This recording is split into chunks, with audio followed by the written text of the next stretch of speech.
谈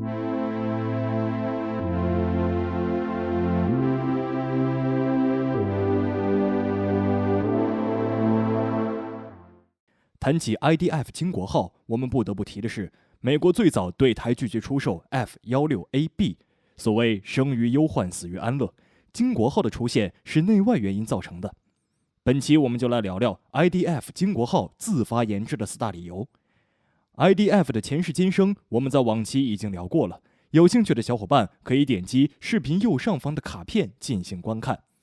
咱们这一期就来简单的总结一下吧。如果你觉得我说的不对，可以做相应的指正；觉得总结的不够，也可以做相应的补充。第一，台湾空军装备的 F-104、F-5日渐老迈，急需进行更新换代。当时美国拥有 F-16AB 战斗机，但美方拒绝出售，在此背景下，不得不进行自行研发。第二，民进党政府在上台之后，需要提振一下士气，宣示开展国机国造、国建国造等措施。台湾军队的经费有限，不能像日本与韩国那样，在采购美国军备之外，还能大量开发自制的军事装备。而台湾技术发展最为成熟的各式导弹，则是事涉敏感，不太能够公诸于世。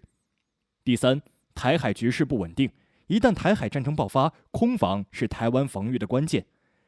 台湾空军现有143架 F-16、56架幻影2005、144架 F-CK-1战斗机。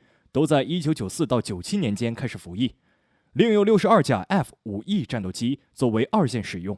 即使不算已经老旧的 F-5E， 按照正常使用，所有战斗机也应该在2040年前替换。台湾计划在2020年代开展下一代战斗机的设计，最迟必须在2030年左右投入量产，以避免战斗机缺口，时间上不容闪失。第四，蔡英文试图增强台湾军力。计划在2018年预算中把台湾军事预算增加50%，从 GDP 的2%增加到3%，具体细节尚未确定，从而助力国机国造。接下来，我们接着聊聊进入21世纪后发生的事情。2001，台湾投资70亿，在 F-CK-1AB 战斗机的基础上研制 F-CK-1CD 战斗机，也就是翔升计划。新型战机上配备着改良型的 JD-53 雷达系统、先进彩色数字化航电系统及新型32位原飞控电脑，并可在机背上加挂2具适性油箱，以扩大作战半径。2004年7月19日完成首架单座机出厂，同年10月完成单座机首飞升空。2007年3月15日完成双座机首飞，并于2007年3月27日被命名为雄鹰。雄鹰战机的研发，除了机上电子装备的数字化、现代化之外，更重要的是掌握了飞机核心软件，因此成功整合中科院研制的导弹，包括万箭导弹与滑射式歼2导弹等。翔升计划的测试持续到2009年，同年12月的翔展计划开始，为台南基地下辖的71架 F-CK-1实施升级，并于2013年底前完成升级工作，交付空军。除此之外，对清泉港基地的56架 F-CK-1战机进行性能提升，成为翔展2号。全数共有127架的战机于2017年12月21日完成性能提升。提起翔升计划，我们不得不提一下汉翔公司。翔升计划由台湾中科院和汉翔公司分3阶段，以 F-CK-1AB 战斗机为基础，研制2架 F-CK-1CD 战斗机。这3个阶段分别是：第一阶段计划旨在提升 F-CK-1AB 战机的挂弹量，由原本的2枚天剑2型空对空导弹增加到4枚，整合新型的天剑 2A 型空对空反辐射导弹及万箭机场联合遥攻武器，简称万箭弹。第二阶段计划则包括 F-CK-1AB 战机任务电脑升级、电子反制装置、电战系统、机手装置敌友识别系统及地形跟随与雷达系统的改良等。第3阶段计划将包括地面和空中试飞测试，一旦通过空军测评考核，改良型 F-CK-1CD 战机预定于2010年正式服役。我们继续来聊聊汉翔公司董事长廖荣新。汉翔公司董事长廖荣新引用前美国总统甘西迪的话说：“评断一个国家的品格，不仅要看他培养了什么样的人民，还要看他的人民选择向什么样的人致敬，向什么样的人追怀。”在此，要向 IDF 研发过程中所有努力和奉献的同仁们致上崇高的敬意。廖荣新，1955年5月1日出生，如今已67岁高龄。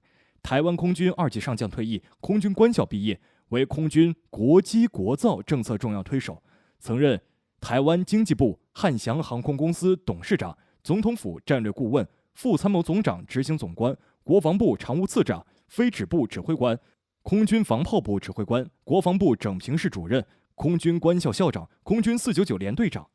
他原先是位战斗机飞行员，热衷赏鸟和阅读，通过鸟类演化的历史，悟出许多经营及人生哲学。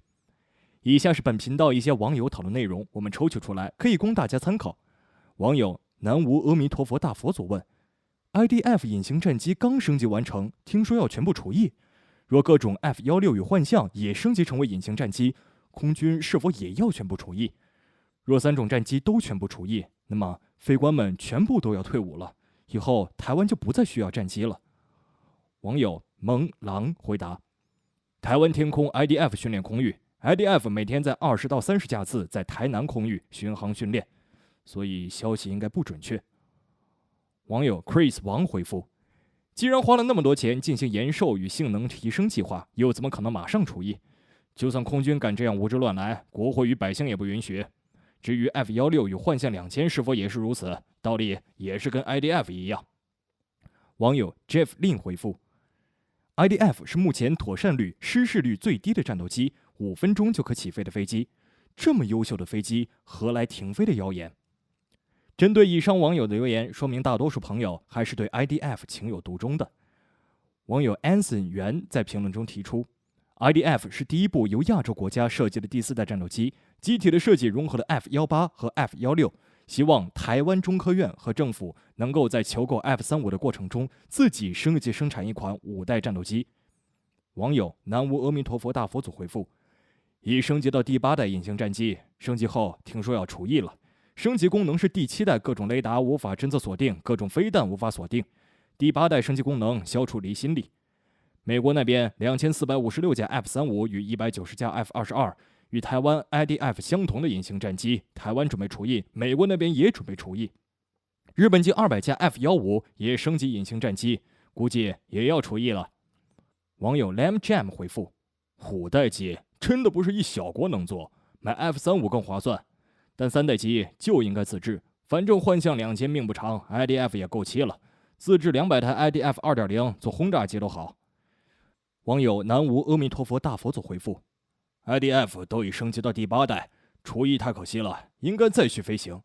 我想干脆幻象与 F-16也一起升级到隐形战机吧，这样台湾所有飞官们都能退伍了，台湾不再需要飞官开战机，海军也差不多不再需要了，所有海军都可以退伍，只留下陆军就行了。很多人以为能重新研发战机，那是笑话。民进党执政贪污国家钱财都来不及，怎么会有经费研发新战机？永鹰号就是拿经国号的战机改装为蔡英文政绩，也就是空军最需要的就是没有战力的战机才是民进党未来要做的方向，不是研发新战机，而是要研发没有战力的战机。空军想要研发新战机根本就没有经费，只是空军自己人在幻想罢了。民进党贪污国家钱财，哪里还有时间研发新战机？现有的战机就好好的使用就对了，不好好的使用，一天到晚想要有什么 F-35战机，根本就是白日梦。现在美国那边 F-35所有型号全部也升级与 IDF 相同的隐形功能，估计也要全部除役。美国损失可就严重了，2456架全部除役，比台湾还要更惨。台湾才127架，美国有2456架。以上评论我们可以深刻感受到，大家很多都是资深军迷。同时，铁弟希望大家可以文明沟通，讲出自己的观点，多拿数据说明问题。网友10号黄感叹道：亚洲各国战机都是用 F-16改的吧？韩国金鹰、日本 F-2、台湾 IDF， 骁龙听说是中美蜜月期拿到设计图，外形改来改去越来越像 F-16，只是发动机改俄制，说穿了就是俄版 F-16。讲白了，亚洲各国都没法有自己研发能力，多半是引进军武技术去自制，光这点就弄挂各国科学家跟兵工厂了。撇开敌意与否，其实亚洲各国都在很努力在追赶，只是还是处在引进跟自制阶段而已，没必要互损对方。网友10号黄这种不带情绪的发言，铁铁真喜欢，给您点赞。本期关于 IDF 战斗机的故事就聊这么多吧，还希望大家能在本频道有个理性的互动空间。感谢关注、点赞、评论和分享，我们下期见。